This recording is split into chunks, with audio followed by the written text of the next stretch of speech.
Hey everybody, how are you today? It's me, Mrs. Snook. So today I'm going to finish up the lecture for Chapter 4, Section 2. So last time we were talking about basically how there's different theories about how your sense of self-concept was created. And your sense of self-concept, it's not just your personality, but it really encompasses like how you view the world and how you think others see you and basically how you see yourself, whether you have low self-esteem, whether you have high self-esteem or, normal self-esteem, I guess, so to speak, if normal really shouldn't be a true word used.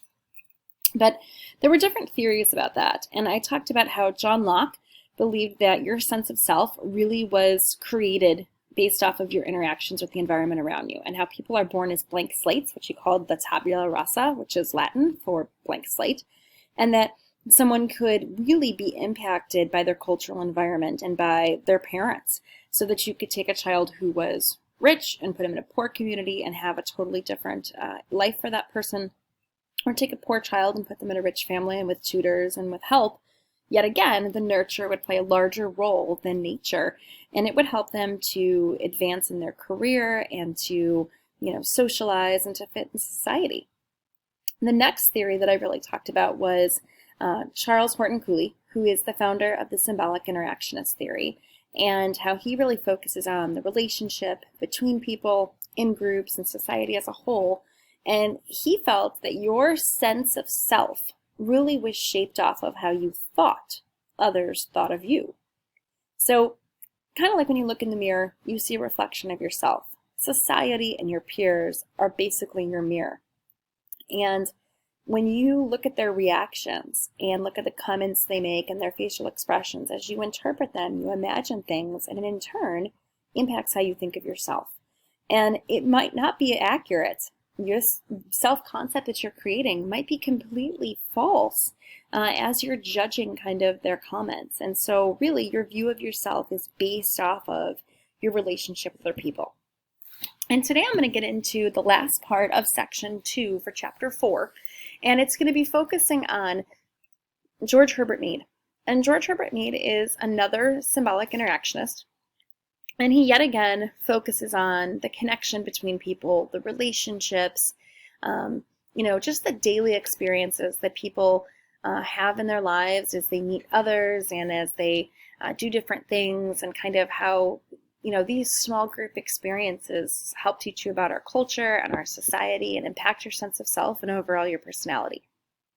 And so before I really get into Mead's, view, which is all about role taking and these two conflicting forces of me versus I that help kind of shape your sense of self and personality, I'm going to talk a little bit about role and social structure. And for the most part, this chapter really focuses on Chapter 4.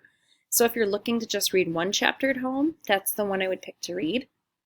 But we're going to diverge for a little bit here and talk a little bit about Chapter 3. In the future, I'll talk a little bit about Chapter 11 when we get to talking about the family. And when I get to talking about peers, I'll talk a little bit about what happens with, some teen problems and things, some stuff from Chapter 5. But what you need to understand is that when we're talking about our culture, our way of life, we're focused on what happens in our society. And remember, society is just the idea that we have a group of people who are living in a specific territory, and they have this social network. And I'm not just meaning like Facebook or social media, but there are these connections that people have because there is a certain social structure put in place, that people have certain statuses and certain roles that they fulfill as they go about their business and live their lives, and they create these connections. And it's going to be these connections that in turn impact your sense of self and your personality. So to get some definitions out of the way here, we've got status. And status is basically this defined position, okay, that you have in a group or in society. And often, with this status comes certain roles and in turn obligations.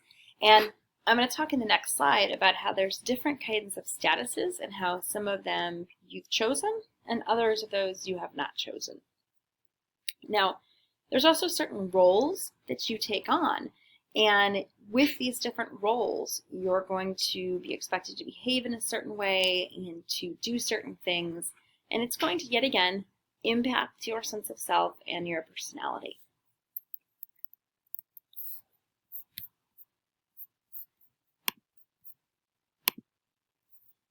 Now, when I'm talking about these different roles and these different statuses, obviously, the different statuses and then in turn the roles impact who you are, and they impact other people, and they help kind of create a social hierarchy, perhaps, in terms of our social structure and kind of how people respond to one another. But let me talk first about ascribed statuses. Ascribed statuses are things that are basically assigned to you, usually at birth. So we're talking about the color of a person's skin, what their race is, their ethnicity, so what their family heritage is, any health problems that had like a genetic component, things of that nature. Gender, even though it's a pretty controversial topic now, has usually gone under the ascribed status. So they're things that, you were born into this position. It's just the way that you were kind of, at birth.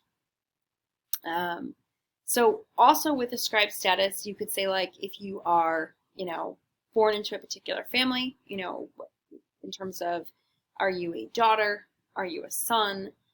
Something of that nature. Even if you don't identify with that pronoun, still the fact that you do have some kind of parents that you need to, perhaps have a relationship with, and that you love and that you care for, and based off how they treat you, it could be an interesting thing. Now, there's also achieved statuses. So this is the idea that during your lifetime, you are going to take on certain responsibilities, so to speak. So, for example, you may go to school and not only earn a high school diploma, you may go on to earn a college diploma. You may become a doctor or a vet, a lawyer. So, a mother, so to speak. So all of these are things that are goals. You may be MVP at soccer or the greatest cello player.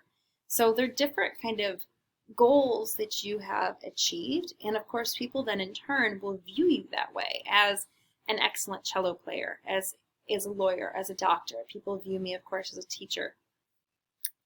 In addition to the fact that I have these ascribed statuses, such as the fact that, I am a daughter and a sister, half Polish, half Italian, things of that nature. Now, the master status idea is that in general, there may be one status that is more important than others that really kind of plays an impact in my life and determines my social identity. And if I had to pick, it's kind of a dual role of mother/teacher.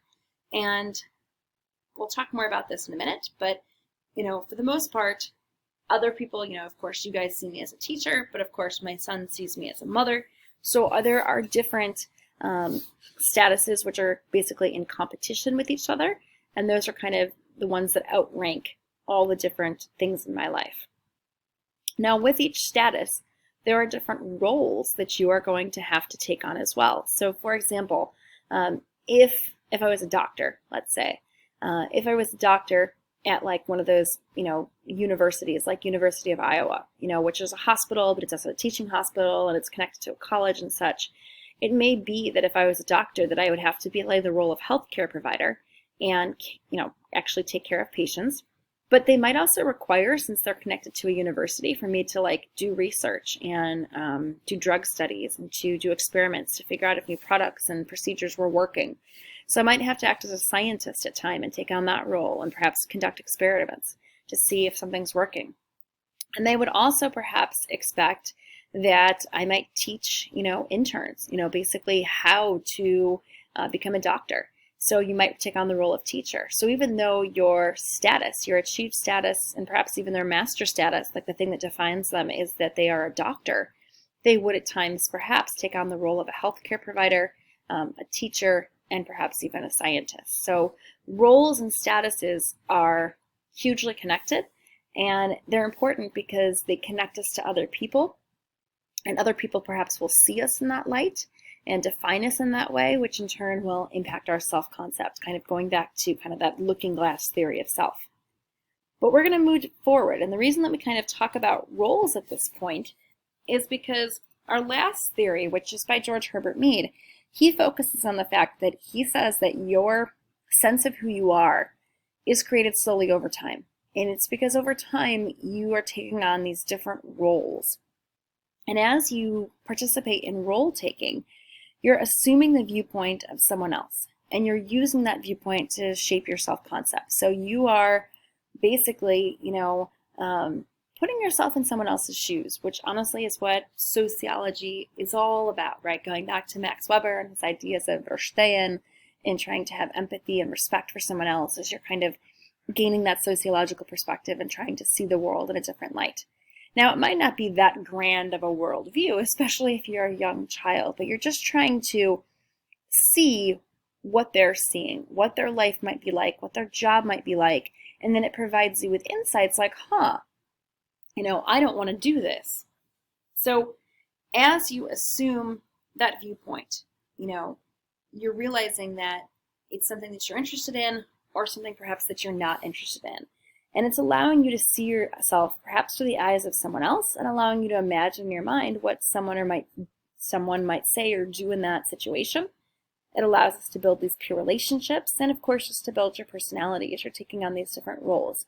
So ultimately, when you're role taking, if you're like, okay, I'm going to take on the role of basically being my mom, and it's Mother's Day, and I'm going to help clean the house, and I'm going to take care of my younger siblings.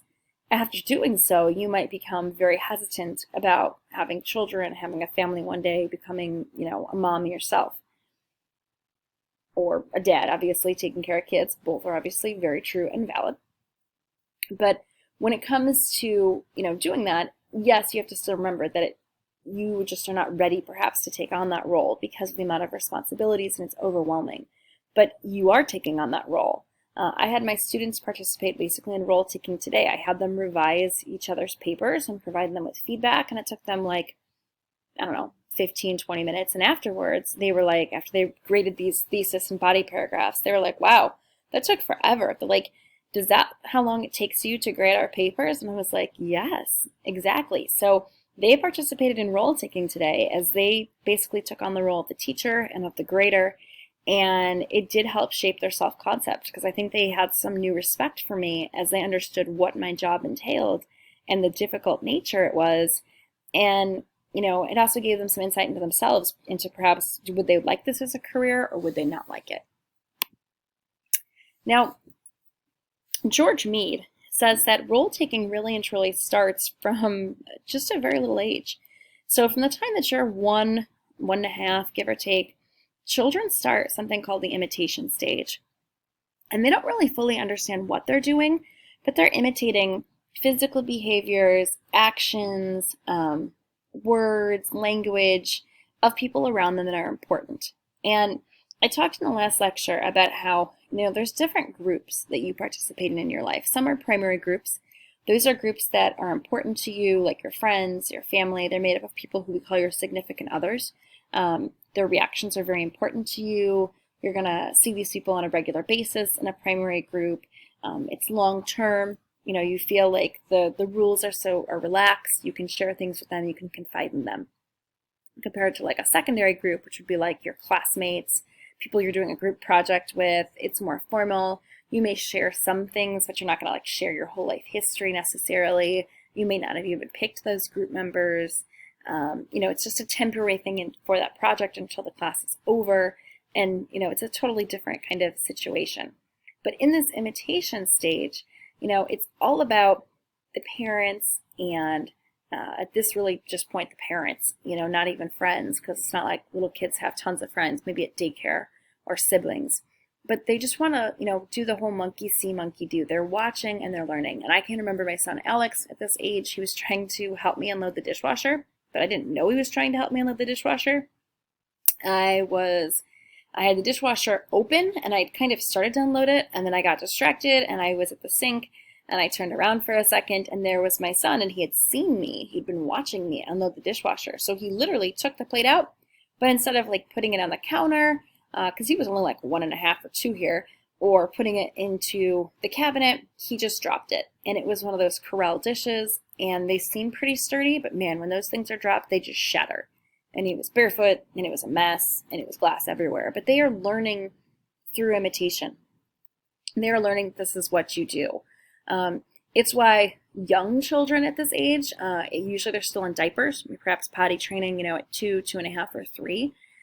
They also like want to throw away their own diaper. They want to be like involved and responsible, and they see you throw the diaper in the trash or in a diaper genie of sorts, and they want to do it. They want to throw trash in the trash can. They want to hit flush. They want to turn on the water. If they have older siblings, they want to go potty in the big boy potty. So they're learning to do things. They might even ask for a fork or spoon. They might say things like I do or me do, because they want to zip their own clothes or put on their own boots. So they've watched you, and they're always constantly watching you and listening to what you say, and they're trying to imitate it. Now, the next stage, and if you don't want to write all this down, if you notice I wrote at the bottom, this says page 97 textbook. This is all in the book. Like literally there's a whole chart that explains it if you're like, forget it, I'm not writing all that. The play stage, he basically said this starts at about age 3 and goes to about age 6. And this is when our children, I should say, are really taking on the roles of different people in the world.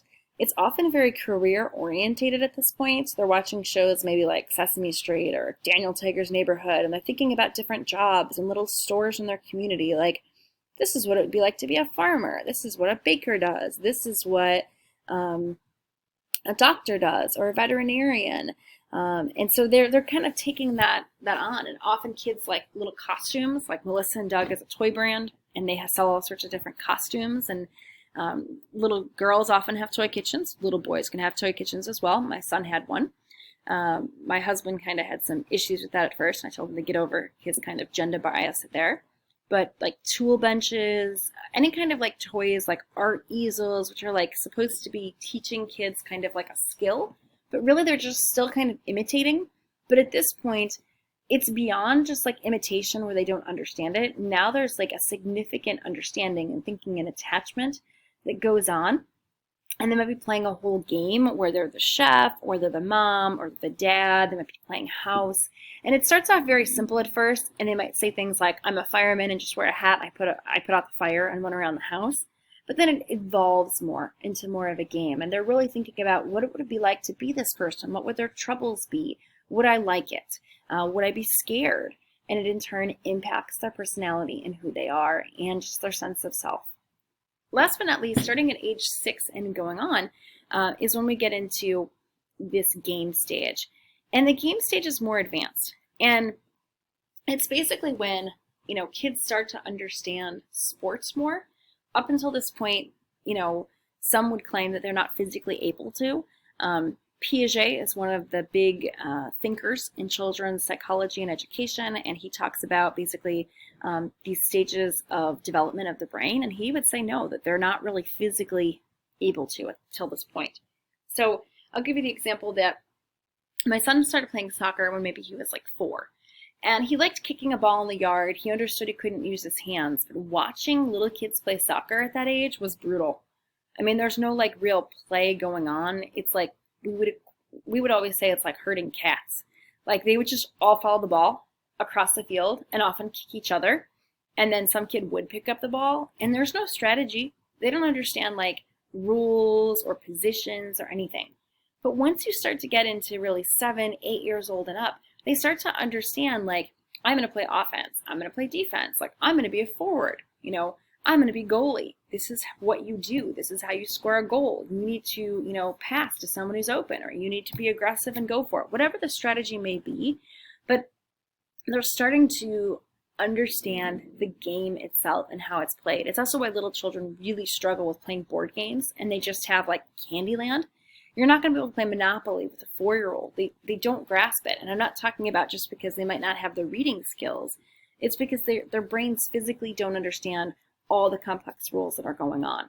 And they're starting to understand, in general, like how our society works. What are the norms of the group? Now, at this point, during the game stage, as I said, their self-concept is really growing, as well as their attitudes and their beliefs and their view of the world as a whole. And they're just starting to understand that there's expectations that are upon them. So they don't probably truly understand like what their ascribed status is or what their achieved status are, but they realize they're taking on multiple roles. If you talk to little kids, they start to understand like now I'm at soccer versus now I'm at school versus now I'm at church, now I'm at grandma's house, whatever they may be. And they're starting to understand that there are different norms. I think I've told you before that my son, when he was in kindergarten, didn't understand the norm of raising your hand. But by the time they get to be in this game stage, so we're really talking about like second, third, fourth grade, things are changing and they understand what's expected of them, that there's certain chores perhaps they have to do around the house, that if they misbehave in class, that they'll miss recess at school. They're starting to perhaps care about doing something, not just because of what, there's a man by the name of Kohlberg, and in psychology he talks about the principles of moral development.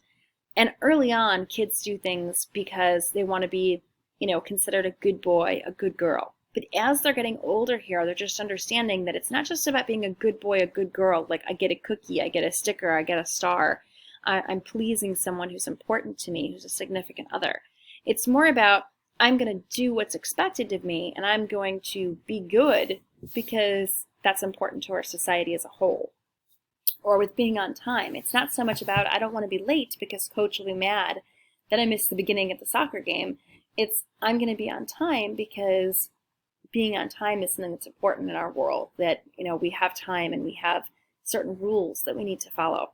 And so they're starting to gain this generalized other, this integrated concept of our norms, our values, our beliefs, our society, and their self-concept is really starting to grow and develop during this time period. Their personality is being created. So this is probably really and truly when we're starting to see that true impact of cultural environment, of birth order, of heredity, and of those parental characteristics. Now, as children grow, and especially as they get into the middle school years, and really into the high school years, we're going to see that, according to George Herbert Mead, your sense of self is going to truly be created, and it's going to be in a constant conflict with each other. Sigmund Freud in psychology often equates this to the id, the ego, and the superego. But Mead basically talks about it as the me versus the I. And he says that you constantly start in middle school and in high school, and I do this as an adult as well. You have this inner struggle going on about what you should do versus what you want to do. And it's this constant interaction of the two things that helps make up who you are and your sense of yourself and kind of your personality. So for example, when you are a small child, the part of yourself that he refers to as the I is dominant. And the best way I can help you remember this is, as a little, kids are all about, I want a cookie, I want a popsicle, I want a dump truck, I want this for Christmas, I want. They just keep talking. My son also is at the keep talking age still. He craves my attention and wants it like desperately. He misses me, I think, a lot now during hybrid because he stays home with my husband on the opposing days. So then I think he's tired of seeing him. So when I get home from work, he just like talks nonstop for like 20 minutes, mostly about Minecraft, and my mind is blown. But this I part of your personality and your sense of self, it's all about, doing what you want to do and giving in to basically your most primitive desires. So if you want to sleep, if you want to eat, and of course you're feeling your emotions, you're experiencing these things. The I can be the thing that wants you to act extreme in certain situations. So, you're angry, and so you want to act out in rage because of something that somebody said to you or posted on social media, or that driver on the interstate, or your boyfriend, girlfriend, whatever, okay? And it can be spontaneous and unpredictable, but also creative. And that's pretty much dominant when you're a little kid. It's all about what you want to do. Like, I want to sleep, I want to eat, I want to watch a video game. But as you've gotten older, the me has been created. And the me has been created by society, okay? And it's what you've learned, pretty much to help you participate in terms of what our norms are and what our values are and what our beliefs are. I kind of think about how do you remember the me, because the me is all about making us the same. And obviously there's the word me in same. But the me is all about making us all the same, which we are all kind of the same in the fact that, at least normally, you're in school, you've been classically conditioned to not get up till the bell, right? Like there's certain rules, procedures that you're supposed to follow. And it's all about conformity and predictability and doing the right thing. So in reality, you want to take a nap, but you know that you need to do your homework. You need to be listening to this lecture. You want to watch Netflix and you want to watch your favorite show, but you know that you need to take your dog for a walk. You need to exercise. You want to go shopping and buy new clothes, but you need to save money. So there's this constant conflict, especially in social situations, between the I and the me. In general, the me becomes dominant by adulthood, but not always. There's times when it doesn't, and that surprises people. And that's often, the I is what is dominant when people are emotional, when people have fights, when violent acts are committed, things of that nature. But in general, you are a combination of both of these. And the other thing is that as you are taking on kind of these different roles in your life, especially during your teen years and into adulthood, you're definitely going to have a constant conflict between the me and the I. And you're going to see perhaps basically a little bit of role conflict and a little bit of role strain. So I told you before about different statuses. And one of the statuses is my ascribed status, right? So I'm supposed to be, a good daughter. Compared to my achieved status is that I'm a teacher. So like this weekend, I have to go to Chicago because it's my dad's birthday. And okay, so that means good daughter. That's ascribed status. Go to Chicago, go to the birthday party. But also to be a good teacher, I've got all these lessons to plan and I've got papers to grade. Not so much for your class. I'm doing okay. But for U.S. history, I'm just swamped because I've got 4 sections of it and they've got a paper and there's just all this work to do. And so I'm definitely feeling role conflict. And it's basically because of the role strain that hybrid has put a strain on teachers that you're doing basically the same thing and extra work at the same time. So there's all this extra work and pressure and stress, and so I'm experiencing role strain and role conflict. Role performance is just the idea that, I'm doing my job right now as I am trying to make this lecture and, do that role. Don't worry too much about role set. So that kind of wraps up today's lecture, guys. If you've got any questions, let me know. And then you're going to be working on making your personality collage for next week, which is basically a collage of, your birth order, your heredity, your parental characteristics, your cultural environment, plus all of your favorites, your personality test results, 10 pictures minimum. You're really shooting for 15 pictures if you want the A. You're going to put that in a free collage kind of maker like PicCollage or something. You don't want to do it in Google Slides or Google Docs because then it never looks that great.